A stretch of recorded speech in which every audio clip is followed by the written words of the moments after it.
A ideia de Deus é um Deus infantilizado, não é à toa que a expressão Papai do Céu está em alta.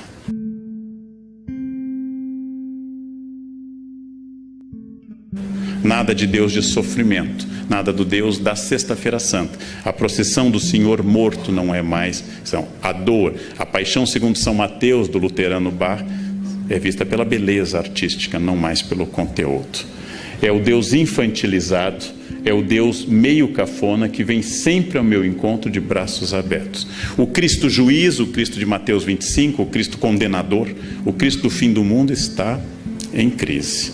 O Cristo Salvador, a soteriologia, a salvação divina está em ascensão. As imagens dizem sempre: este carro pertence a Jesus, creio em Deus, até o Porta dos Fundos tem um videote que Jesus vem reclamar o carro. Já que você disse que esse carro é de Jesus, Jesus vem levá-lo embora. A adaptação da mensagem religiosa à mensagem de propaganda é outra característica notável deste mundo. A ideia de que eu devo manifestar publicamente, muito mais importante que eu manifeste na camiseta, no carro e no adesivo, do que eu viva qualquer preceito evangélico. Ou seja, aquele motorista que está escrito, esse carro pertence a Jesus, ou tem o peixe, um dos símbolos mais antigos do cristianismo, e hoje de pertencimento a uma igreja específica, também fura o sinal vermelho. E vai. Ou seja, esse carro pertence a Jesus, mas o motorista continua demoníaco, absolutamente demoníaco. A base disso é que a religião hoje tem que ter uma mensagem clara e pessoal. Faz sucesso o padre, o pastor, o pregador, o rabino, inclusive, que fale de cura e prosperidade e não traga às pessoas a dimensão trágica da existência. A relação é individual, não rezo mais pelo país, que eu rezo sempre por mim e pela minha família. E finalmente ela é sempre positiva. Padre, pastor, rabino, mulá islâmico que fale muito em compromissos, em obrigações e outras questões, perde público. Eu tenho que ser positivo. Ser cristão significa que Jesus me protege, óbvio, mas também significa que há um conjunto de obrigações baseadas nesse compromisso. Isso está embaixo. Jesus amigo, Jesus protetor, Jesus Buddy Christ, Jesus legal, é hoje uma marca. Jesus é o meu melhor amigo. Jesus simpático, Jesus handsome, bonitão, estendendo a mão, é o meu melhor amigo. O Jesus da cruz está embaixo.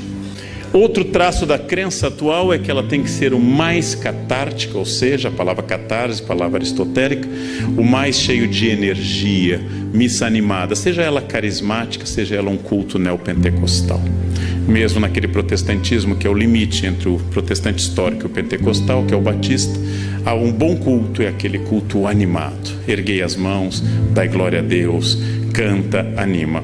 Essas religiões da nova era entendem o sagrado como geral, que você deve sentir a grande metáfora que é a energia, palavra que me irrita em particular. Quando as pessoas, você sente nesse hotel essa energia? Claro que sinto, 5 estrelas, a cama é ótima, eu sinto uma energia fabulosa, né? Quando tem aquela toalhinha de esfoliação suave, que você passa no rosto e é uma lixa, eu sinto uma energia ruim. Finalmente, os elementos orientais como karma e dharma, tradicionais nas religiões do Oriente, e que aqui são ressignificados sem muita propriedade. Karma e dharma são usados numa noção bastante livre de que é o seu karma. É meu karma ter na minha frente no avião alguém perdido, que não consegue achar o seu lugar, que vai até o meio do avião e descobre que é o lugar 2A. Então vem voltando contra Piracema, tentando voltar ao lugar 2A. É meu karma, é meu karma. Eu tenho que, em outra vida eu prejudiquei fila de avião, então nessa eu vim com essa missão. A ideia de que o otimismo cura tudo, você tem que ser para cima, você tem que ser animado, é uma ideia infantil. É uma ideia de crianças de fase pré-operatória. Se eu pensar, acontece. E o pensamento cria tudo. É um pouco idolátrico esse pensamento. É o clássico pecado de substituir o Criador pela criatura. Ou seja, a ideia que as partes práticas das religiões, como o islamismo, que eu estou dando um curso neste momento na Unicamp, diz com grande clareza, especialmente o islamismo sufi: confie em Allah e amarre seus camelos com firmeza. Essa é a parte prática. Inácio de Loyola dizia: reze como se os homens não existissem, e trabalhe como se Deus não existisse. Essa é uma forma um pouco moderna e prática, mas isso aqui é um pouco infantil. O que você está fazendo? Estou pensando muito positivo. É um pouco problemático isso, que vem acompanhada nas cidades de um outro fenômeno, a teologia da prosperidade. Substituindo talvez a teologia da libertação, que pregava uma análise sociológica de base provavelmente de materialismo dialético, surge uma ideia de que Deus, ao abençoar, traz a prosperidade pessoal. Essa teologia da prosperidade faz muito sucesso. Faz muito sucesso. Deus quer não apenas seu bem-estar espiritual, óbvio.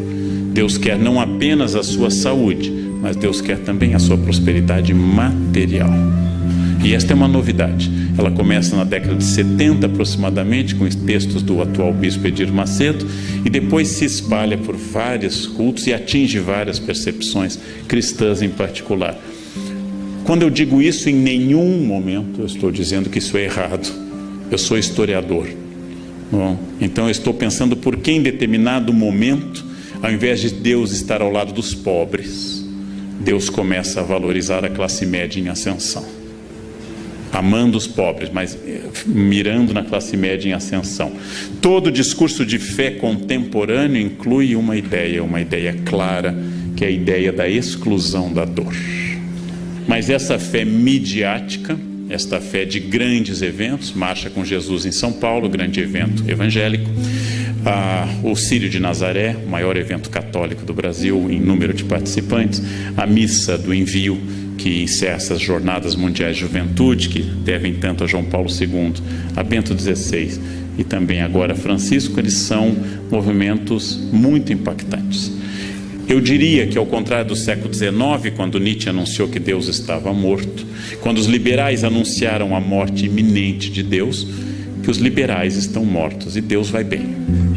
Deus vai bem. Essa é uma velha piada universitária. Deus está morto, assinado Nietzsche. Embaixo, Nietzsche está morto, assinado Deus. Ou seja, é uma velha piada. Em prática, eu diria que, como todo mendigo até hoje pede uma esmola pelo amor de Deus e agradece que Deus lhe abençoe, que os discursos religiosos continuam tendo muito sentido semântico e prático na nossa sociedade.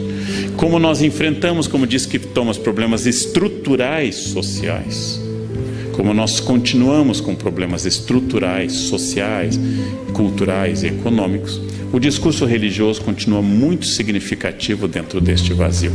Dentro deste vazio contemporâneo que tem uma imensa dificuldade em estabelecer referências, nessa velocidade que eu fiz toda a primeira parte acelerada, as mensagens continuam com sentido. Nós estamos num universo em que tudo que sou eu é explicável. É explicável. E eu preciso fazer dessa forma. É difícil saber, apesar da imensa importância da religião hoje, institucional e pessoal, nos dois campos. É difícil saber se a fé média das pessoas é uma forma sofisticada de ateísmo religioso. Ou seja, que elas se aproximam de Deus para não colocar o delas na reta, mais do que para se entregarem a um plano. A fé exigente dos evangelistas, a fé exigente dos grandes santos, tenho que pregar, ai de mim se não o faço. Esta fé atual é uma fé que me favorece em tudo. Se eu estou triste, Deus me consola. Se eu estou alegre, Deus me confirma. Se eu tropecei, Deus me ampara. E se eu tenho metas, Deus me leva a elas.